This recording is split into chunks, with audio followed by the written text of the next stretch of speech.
हमें स्टार्टिंग में ज़्यादा सोचना ही नहीं है कि भाई हमें बहुत कैमरा लेना है। कई गलती ये हाँ। करते हैं कि पहले सोचते हैं कि पहले सेटअप आ हाँ, जाएगा वही। फिर हम स्टार्ट करेंगे। कई बार क्या होता है ना, माना आपने सेटअप रेडी कर लिया बहुत बड़ा और आप नहीं कर पाए, या आपने कुछ दिन बाद आपको हेजिटेशन होने लगी, आप ड्रॉप कर दिया आपने, फिर आप इन फ्यूचर कोई भी नई चीज़ ट्राई करने से डरोगे। अगर आप अपनी एक्टिविटीज़ को रिकॉर्ड करते हो तो आपके अंदर वो आपको पुश करता रहता है आगे बढ़ने के लिए, आपको और अच्छा करना है और अच्छा करना है। तो बाइक की कंडीशन कोई देखेगा तो उसे लगेगा कि ये बंदा भी अच्छा खासा इसको इंजर्ड हुआ होगा। हेलो एवरीवन, आज मेरे साथ हैं पुनीत, जो कि दिल्ली में साइकिलिंग करते हैं और काफ़ी अच्छे साइकिलिस्ट हैं। और आज ये सुनाएंगे अपनी स्टोरी, अपना एक्सपीरियंस शेयर करेंगे, कैसे कैसे उन्होंने साइकिलिंग स्टार्ट की है और क्या क्या चीज़ें फॉलो करनी चाहिए किसी भी साइकिलिस्ट को। हाँ जी पुनीत जी, तो आप बताइए कब से साइकिलिंग कर रहे हैं आप? मैंने 2019 में अपनी साइकिल पहली परचेज़ करी थी। ओके।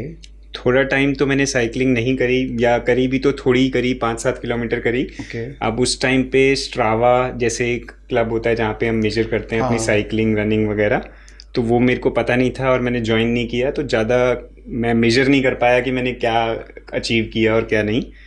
तो 1 साल तक ऐसा ही चला और 1 साल बाद मुझे ऐसा लगा कि यार साइकिलिंग मेरे लिए नहीं है। साइकिल को बेचते हैं क्योंकि जितने की भी उसकी वैल्यू है, जो भी मिलेगा वो ठीक है। हाँ, तो मैंने सोचा कि साइकिल को सेल करते हैं और मैंने सेल करने के लिए लगा दिया। तो तब कोविड के टाइम आ गया 2020 में। अभी मैंने सोचा था कि साइकिल तो अब सेल कर ही रहे हैं, जब तक दिखती नहीं तब तक थोड़ी चला ही लेते हैं। हाँ बिल्कुल सही है। तो मैंने साइकिलिंग स्टार्ट करी, एक आध ग्रुप ज्वाइन हो गया, 1-2 फ्रेंड्स बन गए, हमने फिर स्ट्रावा भी ज्वाइन कर लिया, तो 20 किलोमीटर 40 किलोमीटर साइकिल करने लगे हम।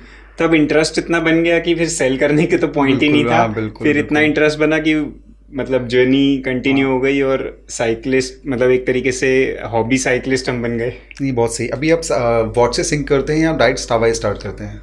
मैं शुरू में जो था तब तो मोबाइल से स्ट्रावा यूज़ करता था और तभी उसके हिसाब से करता था। फिर धीरे धीरे वॉच पे आए, फिर अभी गार्मिन का बाइक कंप्यूटर्स आते हैं, उससे सिंक करके अपना हमारा वो डेटा एक्यूरेटली कवर हो जाता है, रिकॉर्ड हो जाता है। हाँ बिल्कुल बिल्कुल गाइस, जो भी लोग हैं साइकिलिंग करते हैं या रनिंग करते हैं, स्ट्रावा एक बहुत ही अच्छी एप्लीकेशन है। आप लोग उसे यूज़ करेंगे तो आपको बहुत सारे उस पर एथलीट मिलेंगे, आपको या साइकिलिस्ट मिलेंगे, रनर्स मिलेंगे, जो भी फिजिकल एक्टिविटी करते हैं, सब लोग उसी पर रिकॉर्ड करते हैं। और उस पर रिकॉर्ड करने के लिए कुछ सर्टेन वॉचेज़ हैं, जैसे गार्मिन बहुत पॉपुलर वॉच है, अगर वो ले लोगे तो आप बहुत ईजिली सिंक कर पाओगे, जिसकी हेल्प से आप आराम से अपनी एक्टिविटीज़ उस पर रिकॉर्ड कर सकते हो।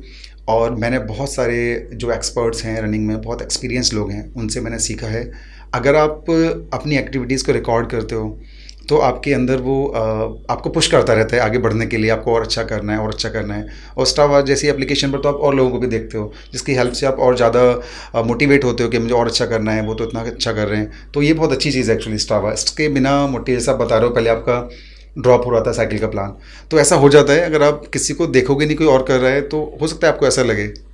एग्जैक्टली अगर देखो कोई भी चीज़ हो, अगर हम उसको मेजर नहीं कर पा रहे हैं तो हम उसमें एक्सेल नहीं कर सकते। बिल्कुल बिल्कुल। जैसे अभी एग्जाम्पल कोई भी ले लो, अगर हम अपनी मान लो हम कॉलेज में हैं, हम पढ़ाई का ही एग्जाम्पल ले लें, अगर हमें पता ही ना हो कि कोई एग्ज़ाम है या एग्ज़ाम में हमारे कितने मार्क्स हैं तो हम उसे इम्प्रूव नहीं कर सकते।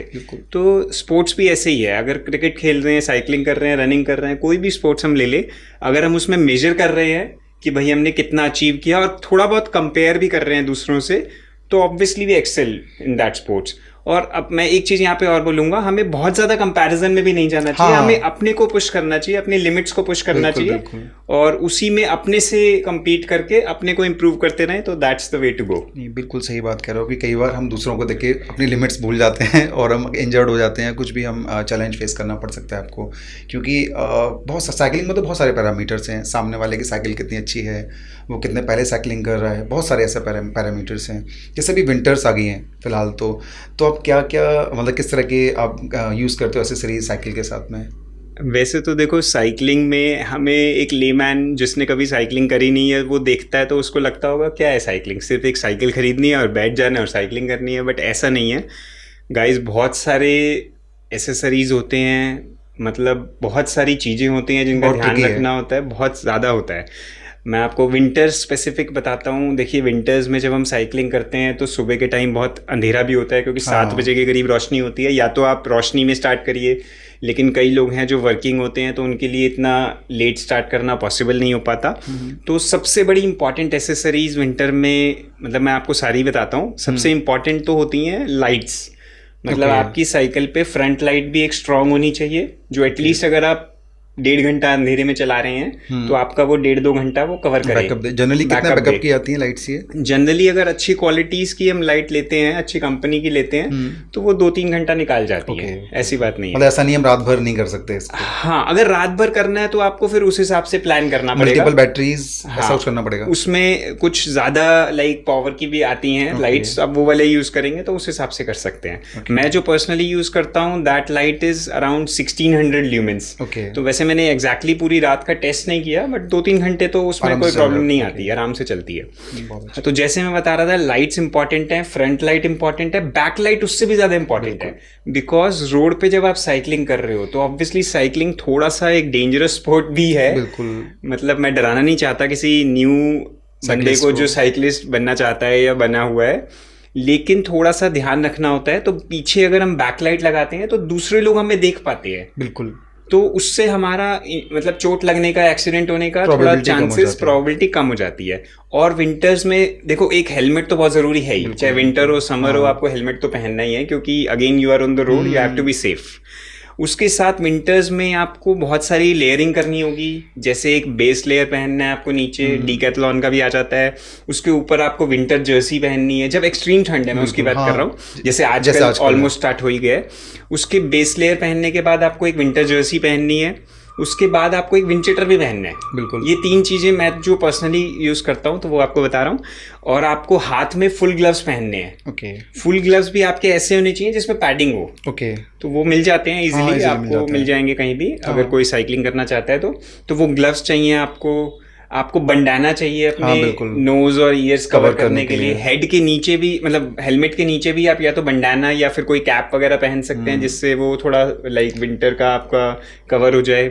अगेन जो आपको बॉटम में, हम समर्स में तो साइकिलिंग शॉर्ट्स पहन लेते हैं, पैडिंग वाली होती हैं, बट विंटर में आपका पूरा टाइट होना चाहिए। हाँ एग्जैक्टली, पूरा कवर होना चाहिए, क्योंकि नहीं तो आपको ठंड लगेगी। बिल्कुल। और अगर हम साइकिलिंग शूज़ पहन रहे हैं, अगर हम, जैसे मैं साइकिलिंग शूज़ वेयर करता हूँ, क्लीट्स यूज़ करता हूँ, तो उसमें हम, अगर किसी को ज़्यादा ठंड लगती है पैरों में, तो साइकिलिंग शूज़ के भी कवर्स होते हैं। ओके। तो ये थोड़ा रेयर लाइक लोगों को मालूम नहीं होता, बट वो भी यूज़ कर सकते हैं। कवर्स तो जैसे कि वो शूज़ मैंने देखे हैं जो साइकिलिंग वाले, वो तो ऑलरेडी लेयर जो उनका मटेरियल जो यूज़ होता है, मटेरियल उसके ऊपर, वो तो आई थिंक लेदर टाइप का रहता है, तो एयर तो पास नहीं हो गया। आई थिंक कवर का क्या हेल्प है वहाँ? वो कवर इसलिए ज़रूरी है क्योंकि जनरली अगर आप ध्यान दोगे तो जो शूज़ होते हैं ना, उसमें वो ब्रीदेबल होते हैं, उनमें बहुत सारे होल्स होते हैं, बहुत ज़्यादा होते हैं। वो शायद सिलाई के साथ होते हैं, ऐसे ही होते हैं? नहीं, वो ब्रीदेबल ही रखे जाते हैं, क्योंकि सिर्फ विंटर में नहीं चलाना ना, समर्स में भी तो राइड करना है, तो हीट प्रोड्यूस होती है, तो उसमें ब्रीदेबल होते हैं। तो जब एक्सट्रीम विंटर होती हैं जैसे, तो उसमें वो हमें रिक्वायर्ड होता है। हालांकि मैंने जो साइकिलिंग स्पेसिफिक मतलब क्लीट्स कहते हैं उसे, क्लीट्स और शूज़ वगैरह मैंने इसी साल से स्टार्ट किया है समर्स में। तो लास्ट ईयर मैं नॉर्मल जो राइड करता था, अब तो नॉर्मल स्पोर्ट शूज़ में करता था, तो मेरे लिए भी नई चीज़ है। बट अगर कोई साइकिलिंग अच्छे से कर रहा है तो उनको मालूम होता है, या कोई न्यू साइकिलिस्ट है जो अपना नॉर्मल साइकिलिंग शूज़ के साथ साइकिलिंग कर रहा है, तो वो एक इम्पॉर्टेंट एसेसरी है। तो शॉप्स इजीली मिल जाती हैं इन सब की? हाँ, बिल्कुल। बहुत ज़्यादा तो नहीं है टू बी ऑनेस्ट। दिल्ली में एक है दी बाइक शॉप, गुड़गांव में 3-4 ऑप्शंस अपने को मिलते हैं। साइक्लो क्रेज है, साइक्लो फिट है, एंड एक है बाइसिकल अड्डा है। तो ऐसे कई ऑप्शंस हैं, बट प्रीमियम अगर हम डीकैथलॉन है, डीकैथलॉन तो फिर भी रेडिली अवेलेबल है, या फिर ऑनलाइन कुछ स्टोर्स हैं। तो मैं ये तो नहीं बोलूंगा कि प्रीमियम साइकिलिंग में बहुत ज़्यादा ऑप्शंस हैं स्टोर्स के, बहुत ज़्यादा नहीं है टू बी ऑनेस्ट। अगर मेरे को अपने घर से कुछ चाहिए होता है, कोई अपग्रेड करना है, कुछ भी हेल्प, मतलब अगर ऑफलाइन जाके करना है, तो मुझे एटलीस्ट 25-30 किलोमीटर दूर जाना पड़ता है घर से, डीकैथलॉन को छोड़ के। डीकैथलॉन पे बट थोड़ा सा हमें बेसिक चीज़ें ज़्यादा मिलती हैं। अगर थोड़ा सा हमें प्रीमियम में चाहिए तो कई बार फिर वो हेल्प नहीं हो पाती वहाँ पे, बट मोर और less Decathlon is also a good brand. नहीं अच्छा है। और ये सेफ्टी की बात मैं करूँ तो रोड सेफ्टी इंडिया में आप कैसे, जैसे आप बाहर के साइकिलिस्ट को देखते होगे और आप साइकिलिंग दिल्ली में करते हो, आई थिंक इंडिया का मोस्ट पॉपुलेटेड सिटी में आता है, अपना डेली, तो उसमें कैसा लगता है आपको? साइकिलिंग करना सेफ लगता है आपको? देखो, ये एक ऐसा क्वेश्चन है, थोड़ा सा कंट्रोवर्शियल कह सकते हैं। देखिए, सेफ्टी की अगर बात करूं मैं, थोड़ा सा सेफ्टी तो कम है, नो डाउट अबाउट दैट। मैं आपको अपना एक मंत्र बताता हूँ। जब भी मैं साइकिलिंग करता हूँ, पिछले जैसे 3-4 साल से कर रहा हूँ, और जब भी मैं साइकिल पे बैठता हूँ तो थोड़ा सा मैं डिफरेंट एस्पेक्ट पे लेके जा रहा हूँ इस हमारी कॉन्वर्जेशन को। जब भी मैं साइकिल पे बैठता हूँ तो मेरा पहला थॉट, पहली सोच कह लो, ये होती है कुछ सेकंड्स तक कि हे परमपिता परमात्मा, हे भगवान, मेरे को जो भी मैं राइड करने जा रहा हूँ, चाहे वो 50 किलोमीटर की है, 100 किलोमीटर की है, आपको मुझे ध्यान रखना है, आपने मेरा ध्यान रखना है। ऑब्वियसली मैं तो अपना ध्यान रखूंगा ही, बिल्कुल बिल्कुल। आपने मेरा ध्यान रखना है और आपको मेरे को सेफली वापस पहुंचाना है। और touch wood, I have ridden around 25,000 kilometres अब तक इन 4 years। अभी तक एक बार ऐसा हुआ है कि मतलब मेरा एक्सीडेंट हुआ है, और वो भी अभी रिसेंटली अराउंड 20-25 डेज बैक। बताइए आप कैसे हुआ था? हाँ, मैं उसका भी बताता हूँ। तो एक बार एक्सीडेंट हुआ इन 25,000 किलोमीटर्स के बाद। ऑब्वियसली उसमें भी मेरी गलती नहीं थी, उसके बारे में मैं आपको बताता हूँ। तो ये जो है ना, आपको अपने अंदर पॉजिटिविटी रखनी जरूरी है। मैं ये बोल रहा था कि हमें अपने थॉट्स को अलाइन करना जरूरी है। कई बार मैंने कई साइकिलिस्ट को देखा है, वो बहुत ज़्यादा ये सोचते हैं कि दिल्ली अनसेफ है, यहाँ तो बहुत एक्सीडेंट हो जाते हैं। देखो भाई, जो आप सोचोगे ना वही अट्रैक्ट करोगे। बिल्कुल, ये तो है। तो आपको पॉजिटिव सोचना पड़ेगा थोड़ा सा। नो डाउट सेफ्टी कॉम्प्रोमाइज है हमारे यहाँ पे, इंफ्रास्ट्रक्चर का इश्यू है, हो सकता है आने वाले टाइम पे वो सॉल्व हो जाएगा, लेकिन हमें थोड़ा सा पॉजिटिविटी रखेंगे तो हमारे लिए बेटर रहेगा। मेरे लिए तो एटलीस्ट वो वर्क करता है। से है। अब मैं आपको उसके बारे में बताता हूँ जो अभी रिसेंट एक्सीडेंट हुआ 30 नवंबर को। मैं अपना अराउंड 8-10 साइकिलिस्ट थे, हम 2-3 साइकिलिस्ट में से आगे थे, बाकी 6-8 साइकिलिस्ट हम पीछे थे मेरे से। तो हम लगभग बैचेस में ही चल रहे थे। तो एक फ्लाईओवर पंजाबी बाग का है जहाँ पे मैं अपना राइड कर रहा था। तो अराउंड इट वॉज 6:30 AM, थोड़ा सा डार्क ही था अभी। तो हालांकि बैक लाइट फ्रंट लाइट सब था, सब सेफ्टी सब थी। तो पीछे से एक कार ड्राइवर, टैक्सी ड्राइवर, उसने हिट कर दिया। एंड रैंडम ऐसे ही, या आपको टर्न ले रहे थे, या सीधा रोड? सीधा चल रहे थे। थोड़ा सा उसका लैप्स ऑफ कंसंट्रेशन हो गया। ऐसा नहीं था कि उसने कोई ड्रिंक कर रखा था या बहुत तेज चला रहा था, ऐसा कुछ भी नहीं था। But just a lapse of concentration, किसी से भी हो सकता है। अगर हम भी गाड़ी चला रहे हैं तो हमसे भी गलती हो सकती है। कोई बड़ी मेजर चीज उसकी बहुत गलती नहीं थी, बट हाँ, एक लैप्स ऑफ कंसंट्रेशन जरूर था। तो हालांकि वो रुक गया बंदा, and he was around 25-26 years old only. And वो रुका। पीछे जो आगे साइकिलिस्ट थे वो थोड़ा सा आगे थे, उनको पता नहीं चला। जो पीछे 5-7 साइकिलिस्ट थे, दे ऑल्सो स्टॉप्ड, एंड उन्होंने बहुत अच्छे से हेल्प करी। और मैं गिरा, my bike was damaged a lot.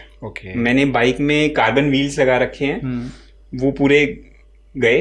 Group set होता है जो गेयर्स और उससे रिलेटेड चीजें होती हैं, पूरी गई। तो बाइक की कंडीशन कोई देखेगा तो उसे लगेगा कि ये बंदा भी अच्छा खासा इसको इंजर्ड हुआ होगा। बट मैंने जैसा बताया कि मैं जब भी बाइक पे बैठता हूँ तो मैं एक प्रेयर कह लो, उसको थॉट कह लो, मैनिफेस्टेशन कह लो, मेडिटेशन कह लो, कुछ भी कह लो, मैं वो चीज़ करता हूँ। और मेरे सिर्फ एक थोड़ा सा यहाँ पे नी पे और थोड़ा सा एल्बो पे स्क्रैच था। And I was standing. गिरने के within some seconds I was standing and I was saying it to my friends कि आप लोग, मैं ठीक हूँ, चाहे तो आप लोग राइड कंटिन्यू करो, मैं कैब करके भी आ चला जाऊंगा। बट ऐसा हुआ नहीं। वो मेरे फ्रेंड्स पूरा मेरे घर तक आए, और जो वो ड्राइवर था वो भी, उसने मुझे वापस ड्रॉप किया घर तक। हाँ, और उसको फिर हमने भेज दिया। हमने ऐसा उसे कुछ बोला नहीं, उससे कोई हमने कंपनसेशन के लिए नहीं बोला, बिकॉज मतलब बहुत ज्यादा ऐसा। अब देखो, जो ड्राइवर लोग होते हैं उनका वही 15-20 हज़ार रुपए महीने का सैलरी होती है, अर्न करते हैं इतना। और अगर उनको मैं बोलूँ कि भाई आपके 3-4 महीने की सैलरी का कॉम्पनसेशन आपको देना है, तो अगर वो दे भी दें तो कितना उनको अंदर से हर्ट हो जाएगा। हो सकता है उनकी फाइनेंशियल लाइफ ही एक सेटबैक में चली जाए पूरी। मैं समझ सकता हूँ।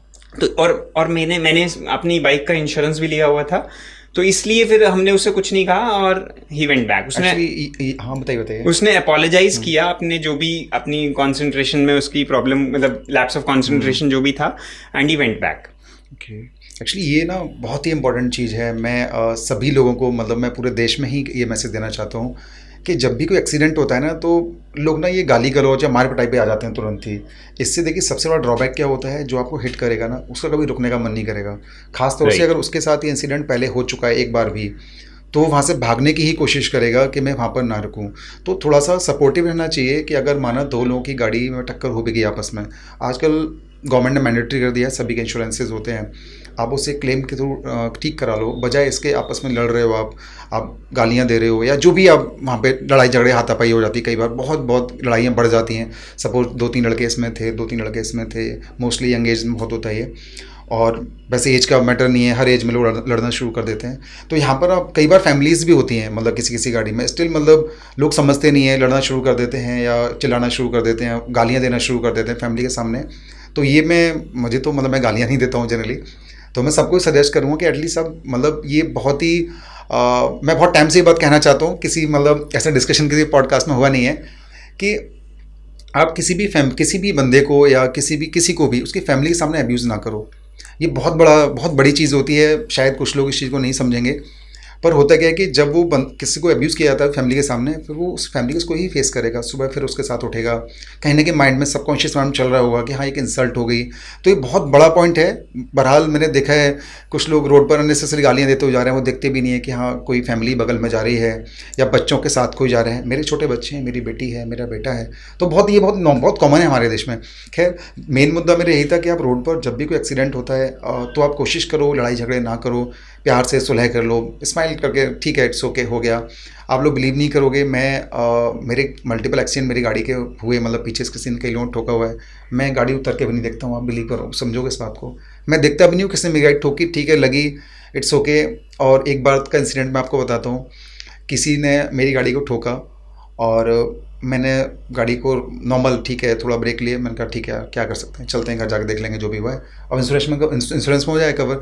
पर मेरे छोटा भाई साथ था, उसने कहा देख तो लेते हैं कितनी लगी है। यू वोंट बिलीव, मेरा बम्पर पीछे गिर गया था। ओके। मतलब वो कई किलोमीटर पीछे, फिर मैं वापस गया तो कोई था वो बम्पर को उठा के लेके जा रहा था, मैंने वो उठाया डिग्गी में डाला।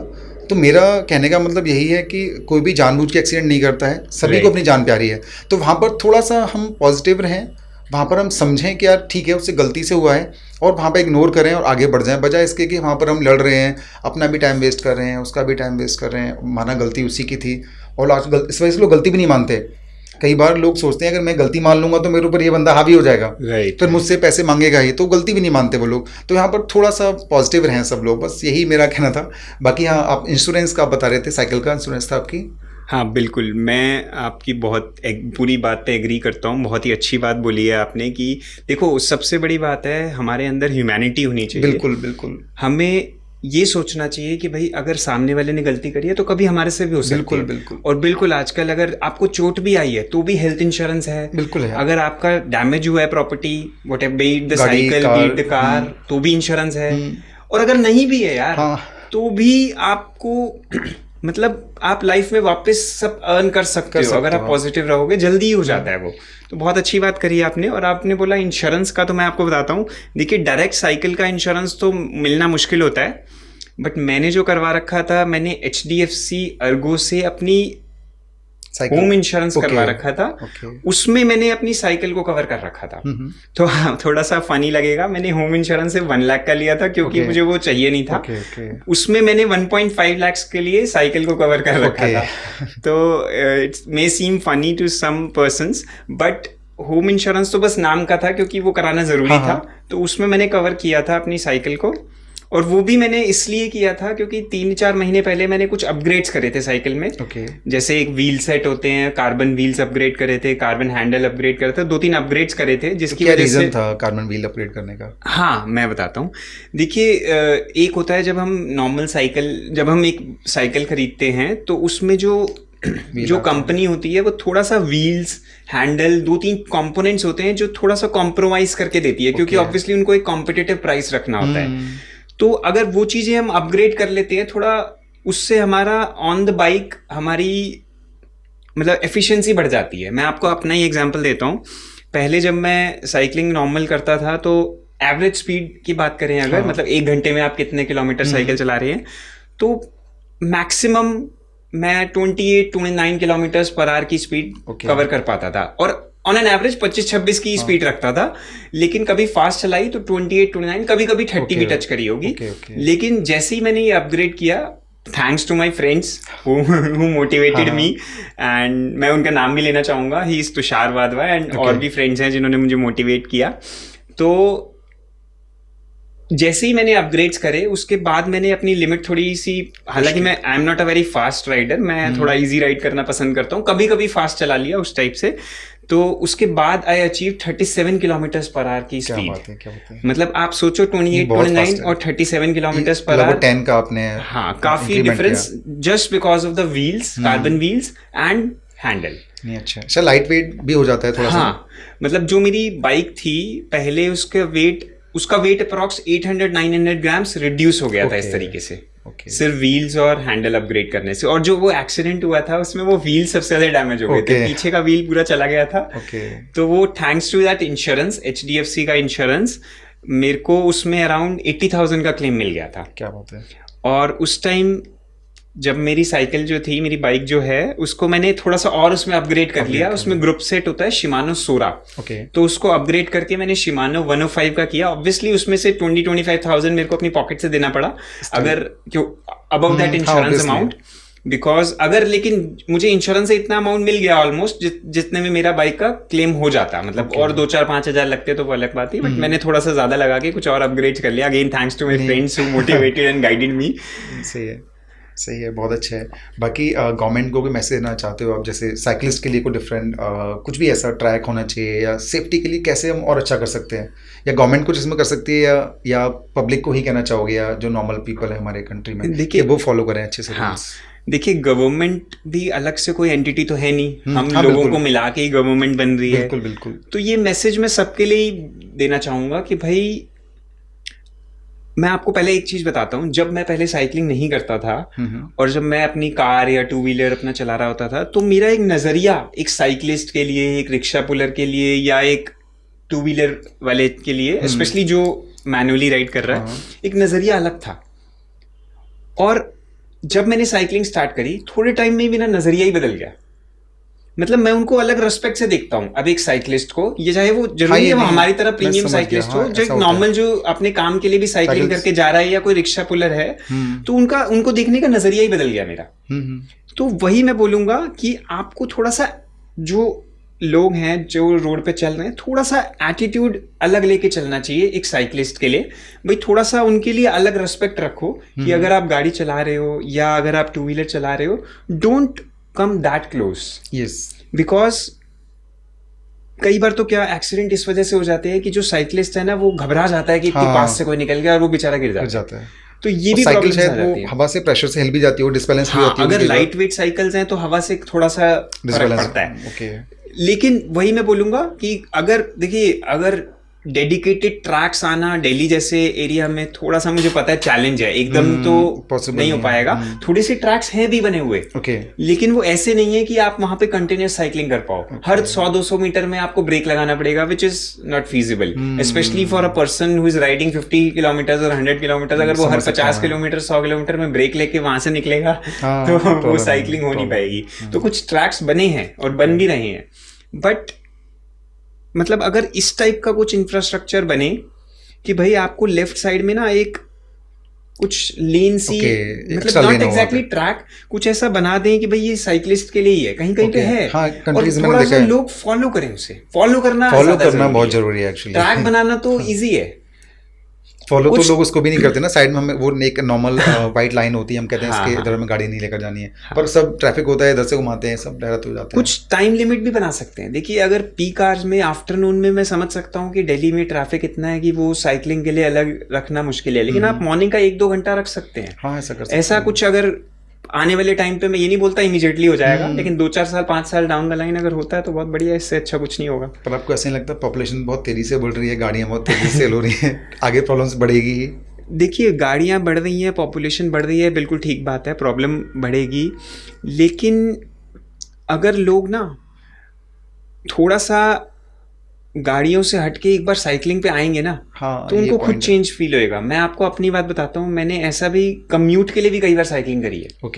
मतलब मैं अपनी एक म्यूचुअल फंड्स का काम है मेरा, तो मैं म्यूचुअल फंड की मीटिंग में गया हूँ किसी होटल में। ओके। मैं साइकिल पे गया हूँ, वहां पे मैंने साइकिल पार्क करी है अपनी, और फिर नॉर्मल अपना जो भी है, और वो मीटिंग अटेंड करके वापस साइकिल पे आई है। तो ये भी, हालांकि मेरा ऑफिस घर के नीचे है तो मैं रोज वो नहीं कर सकता, हाँ। लेकिन अगर लोग साइकिलिंग की तरफ आएंगे तो इस तरीके से वो जो रोड पे गाड़ियां बढ़ रही हैं वो अपने आप धीरे धीरे कम हो सकता है। वो सही, बिल्कुल सही बात है। बाहर तो बहुत ऐसा होता है जनरली। हाँ, एग्जैक्टली। मतलब इंडिया से बाहर हम बात करें, इंडिया में थोड़ा मैं कहूँगा शो ऑफ कह सकते हो आप, या बॉस हमारा यार ये तो साइकिल से आ रहा है तो अलग ही लगेगा, या कोई एम्प्लॉई है सीनियर है वो साइकिल से आ रहा है, यार ये तो बताओ साइकिल से आते हैं, तो उसको मतलब इस नज़र से देखते हैं ना, ये साइकिल से आ रहे हैं बताओ। क्योंकि ये इंडिया में बहुत शो ऑफ का, तो मैं कहूँगा शायद ये रीज़न है। शो ऑफ भी बनाया जा सकता है साइकिल में। आप 1,00,000-2,00,000 वाली साइकिल में जाओ, शो ऑफ अपने आप बनेगा। हाँ, ये देखो भाई, ₹1,00,000 की साइकिल पे आ रहा है, 2,00,000 रुपए की साइकिल पे। हाँ, ऐसे इस तरह से ये चीज़ें कर सकते हैं, इस तरीके से करा जा सकता है। लेकिन एक्चुअली एक लोग के करने से लग रहा है शायद प्रॉब्लम ही है, क्योंकि रोड पर वो सेफ भी फील नहीं होता है। साइकिलिस्ट के बहुत सारे केसेस भी हुए हैं, तो मैं उसको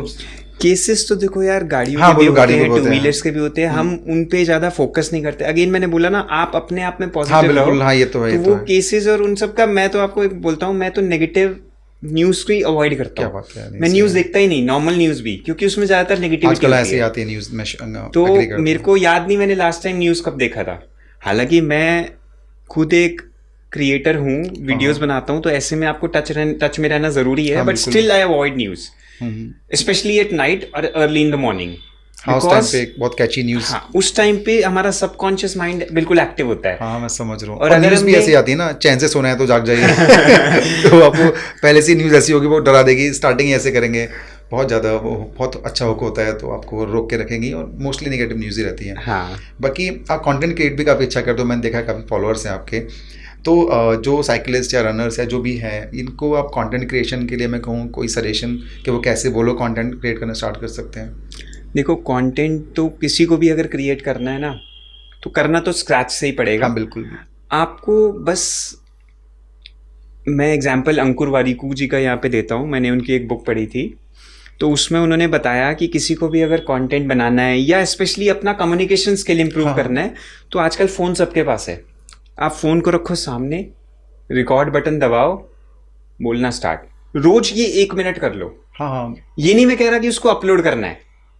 आप इस एक्टिविटी को रोज 1-2 मिनट 1-2 बार अगर पॉसिबल है तो कर लो। उसमें कोई ज्यादा टाइम भी नहीं लगेगा, और कोई आपको सेटअप बनाने की जरूरत नहीं है शुरू में। आप सिर्फ ये प्रैक्टिस करो। आप 5-10 वीडियो इस तरीके से रिकॉर्ड करोगे ना, आपका कॉन्फिडेंस खुद बनेगा।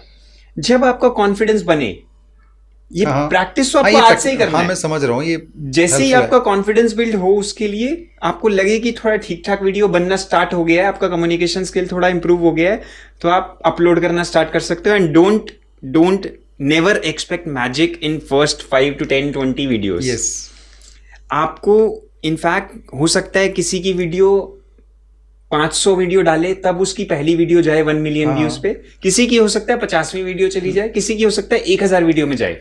You have to be patient, जैसे आप एंड कंसिस्टेंट। हाँ, एंड कंसिस्टेंट, आपको करते रहना है। बिल्कुल।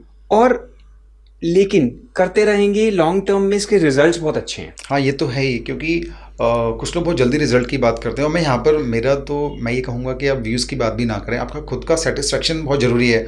जब आपको लगने लगेगा कि हाँ, अब मैं कॉन्फिडेंट हूँ, अब मैं वीडियो बना सकता हूँ, ये बहुत बड़ा पार्ट है एक्चुअली। जब आपको लग जाएगा ना कि आप कहीं भी खड़े को बोल सकते हो या किसी भी कैमरा को फेस कर सकते हो, ये सबसे बड़ा पॉइंट होता है। जनरली लोग क्या करते हैं ना, जैसे मैं पॉडकास्ट करता हूँ तो लोग मुझसे बात करते हैं तो हेजिटेट होते हैं, यार मैं कैसे बोलूँगा, मैं क्या बोलूँ, कितना मुश्किल होगा कैमरा फेस करना, मैं सही लगता हूँ बोलते टाइम, ऐसे क्वेश्चंस होते हैं। तो ये जब आप स्टार्ट करोगे ना, आप बिल्कुल फ्री रहो माइंड से, कोई टेंशन ना लो, आप इजी बस फ्लो में चलने दो। नॉर्मल डिस्कशन, हम आज भी डिस्कशन कर रहे हैं, तो ये बहुत इजी है। आप कंटेंट, जो भी कंटेंट क्रिएटर हैं, साइकिलिस्ट या रनर्स या किसी भी तरह का स्पोर्ट खेलते हैं, आप चाहते हो और टिप्स देना, क्योंकि हर कोई लर्न कर रहा है।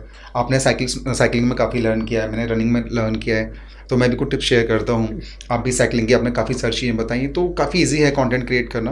आप नॉर्मल फ़ोन से शूट कर सकते हो, आजकल फ़ोन के कैमराज सारे बहुत अच्छे हैं, सारी टेक्नोलॉजी भी बहुत इजीली अवेलेबल है। आप कुछ भी ऑनलाइन ऑर्डर करके मंगा सकते हो, माइक से लेके सारी चीज़ें, तो बहुत ईजी है। बिल्कुल, हमें स्टार्टिंग में ज़्यादा सोचना ही नहीं है कि भाई हमें बहुत कैमरा लेना है। कई गलती ये करते हैं कि पहले सोचते हैं कि पहले सेटअप आ जाएगा, फिर हम स्टार्ट करेंगे। मैं आपको अपना एग्जांपल बताता हूँ कि जब से मैं साइकिलिंग कर रहा हूँ, लगभग तभी से मैं कंटेंट भी बना रहा हूँ, वही कोविड के आसपास के टाइम से। और अब जाके मैंने अपना 1 महीना पहले या 15 दिन पहले मैंने अपना वीडियो रिकॉर्डिंग के लिए स्पेसिफिक रूम हाँ, मैंने सेटअप देखा, किया आपने है। setup किया। उससे पहले अब तक सब घर पे ऑफिस में सब नॉर्मल चल रहा था। सोचो 4 साल अराउंड मैंने इंस्टाग्राम पे 90,000 फॉलोअर्स भी कर लिए, मैंने कोई ऐसा कुछ ऐसा डेडिकेटेड नहीं किया था। मुझे जरूरत नहीं पड़ी, काम चल रहा था। अब जाके मेरे को ऐसा कोई नीड नहीं थी अभी भी। हाँ। लेकिन मेरे को लगा अब इसमें और एक स्टेप ऊपर जाया जाए। तो कहने का मतलब है कि आप स्टार्ट करो, वो चीजें विद टाइम आएंगी। हाँ, ये नहीं करना कि आपको पहले आपने लाखों रुपए खर्च कर दिए, फिर आपका एक्सपेक्टेशन बढ़ जाएगा फिर।